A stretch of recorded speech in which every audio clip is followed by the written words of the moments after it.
This is satellite media. If you are new to this channel, kindly like, share, subscribe, and please do not forget to hit the notification bell. The Biafra evangelists. We have seen a new development, of course, in Nigeria, a situation where the president wants a new policy, the first of its kind, Nigeria first, meaning he's encouraging Nigerians to patronize Nigerian goods, Nigerian products and services against foreign goods and services. Of course, these are good people talking. Some people have got the development as a good policy, but Atiku is challenging Tinubu. Now, one, if you want to be patriotic, lead by example. Stop going to France for vacation. Go to Budukato Ranch. Stop using all your imported vehicles. Use Innoson Motor. Being the initiator of this has been the initiator, it should start first. To start with, Innoson Motor is produced by indigenous of Nigeria. Chukuma Innoson. It's a Nigerian person. It should be recognized by the federal government. It should be recognized by the Senate. It should be recognized by the House of Rep. Those people in Nigeria, in Nigerian government, local government, should as well do what? Begin to patronize that company. You understand? They should use it as a priority. I could remember back in the 1970s, you remember that Peugeot, 406, if you remember, any government official, that's the people that use 406, government official car, as at that time. And I believe that Peugeot is a product of France. So what you are doing now, you are challenging federal government to make Innoson Motor as official car of federal government, official government cars. I think it's a good challenge. Yes, it's a good challenge. That is why I said I welcome Bola Ahmed Tinubu idea and equally welcome Atiku idea. Both of them have good information, so they should make Innoson, not just only Innoson. There were about 3 local made automobile companies. Yes, we have 3 of them now. They should at least make them as official car. And if possible, to instruct every citizen of this country not to patronize foreign-made product vehicle. Yes, I think there are better ways of doing it. Yes, I agree with you. The government could make Innoson Motor and any other local automobile official car. But and by way of policy, they can impose heavy tariff on imported vehicle to discourage importing of those so that the local one will be encouraged. At the same time, promotes. That is my point. So by the time, it's not that you are saying, hey, nobody should buy foreign cars. I didn't say so.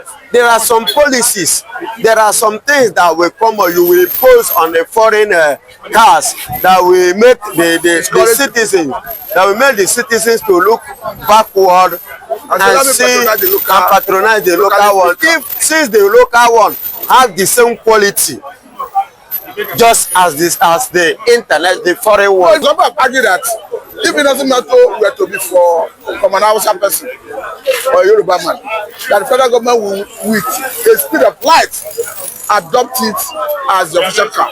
But hence it from an Igbo man, the MD of the company, that it will be difficult for federal government to adopt it. What is your take? It might be difficult for federal government to adopt it based on the mentality on the ground. Igbophobia, the hatred they have on Igbos, and the way they regard every Igbo man.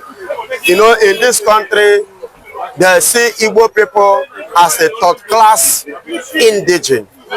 They don't regard them as a second class, not to talk more of the first class.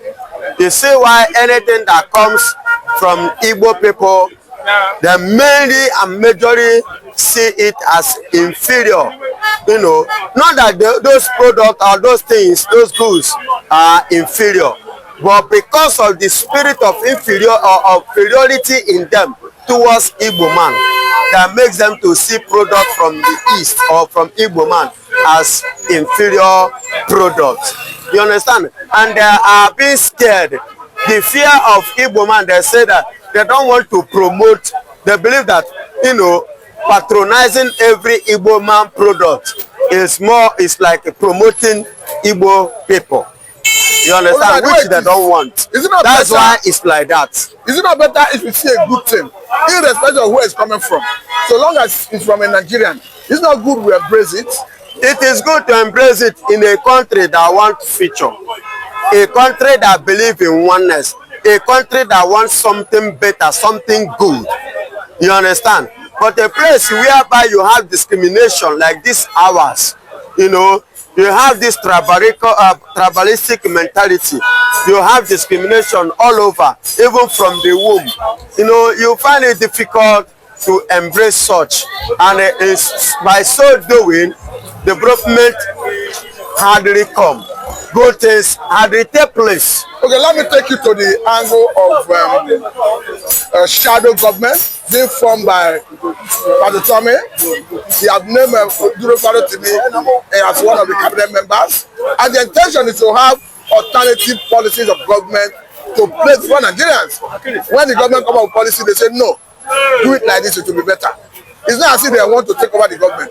But APC government, federal government is already saying, no, these are not aberrations. They have to say no. It's against the law. They have to say no because they are standing on the fence. They know that they don't have anything to offer to Nigerians. So coming up with that kind of policy or that kind of idea, we go a very long way to destabilize the evil activities of the APC leaders in Nigeria.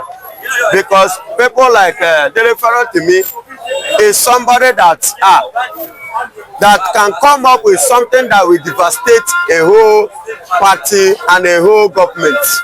You understand? You can see the way he speech, the way he supported Obi, and the way he speak concerning the government of Bola Ahmed Tinubu, that even the election that took place 2023 and the way the government of Bola Ahmed Tinubu is going, that led Bola Ahmed Tinubu to kidnap him from Lagos and deport him down to or export him to Ekiti State.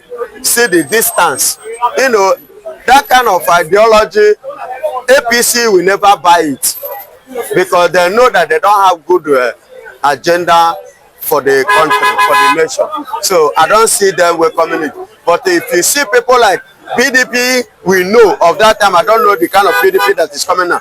But the PDP of that, of Jonathan, of that regime, of that, we give room to such because it will give an avenue of good governance. You understand? The government is coming up with something and some group of people, come up like, government, you should have go this way, you shouldn't go this way. On this note, they are even trying to help your government to do well. But because of the wickedness of the kind of people we have in power, selfishness, governments, they will not like to give room to such a thing. And let me remind you, the road safety that Nigeria is encouraging today was not initiated by the Federal Republic of Nigeria. It was not federal before. It was an ideology of a man. Hello. Remember, it was an ideology of Professor Olusoyinka. You understand? But today, they implement it, they welcome it, and today is working. You can see the effectiveness of road safety today, their contribution in the society.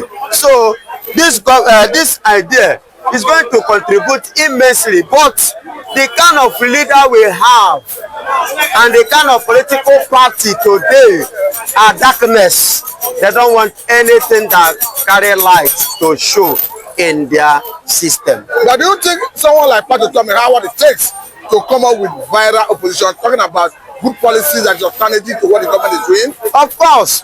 See, no one is a monopoly of knowledge and nobody is monopoly of idea. In a place where you think there's nothing can come out, many things can come out. After all, in the Bible they say, can any good thing come out of Nazareth? Jesus Christ, the Savior of the world, came out of Nazareth. So you cannot just, attract somebody. The miracle of come and see. Yes, a miracle of come and see. came from there. You understand? So you cannot just outright somebody. So far that person is a human being. You understand? There is something that is in that person being given to that person by God. Now, lastly, let me take you to this angle because some have argued that the essence of Fulani is in every area of human endeavor in Nigeria, in governance, in security sector, and currently, the current government has decimated them in almost all fronts. We have seen the lives of Military being fired recently. Of course, there's agitation to probe his activities as the henchman in NNPC. But the way it is, do you think people have done enough to decimate excesses of Fulani in Nigeria, particularly in the area of Fulani military and others? My brother, let us tell ourselves the truth. And that truth is what I stand. Tinubu have not done anything. I will never, not even in my dream, as I'm standing today, give any credit or any kudos to Bola Ahmed Tinubu. Tinubu is a completely failure. So let's not just say he do this, he do that. He has not given kudos to himself. He has not done anything good. If you like, let him. Is Fulani not carrying out the activities? You remove Kiari from NNPC. Did you remove Kiari boys from the street of killing, from the farms of killing, from the borders in Nigeria? No, let us get it right. Nobody have accused Kiari of having boys who are killing. Excuse me, it's a Fulani. I'm generalizing Fulanis based on the reaction, what triggers Bola Ahmed Tinubu, a kind of influencing him to remove them for some, maybe because of the positions that they occupy, makes them, or those ones in the lower, let me use the word, the lower chamber, to be carrying shoulder. I know if I should remove this one in the upper chamber, the people in the lower chamber, their weight will break down. That is why I said it doesn't stop the people in the lower chamber from not doing what they are doing. Removing him doesn't have any impact in Nigeria. Bola Ahmed Tinubu has failed. He has not done anything good. No credit for him. Thank you. It's a good place to let you know. Thank you.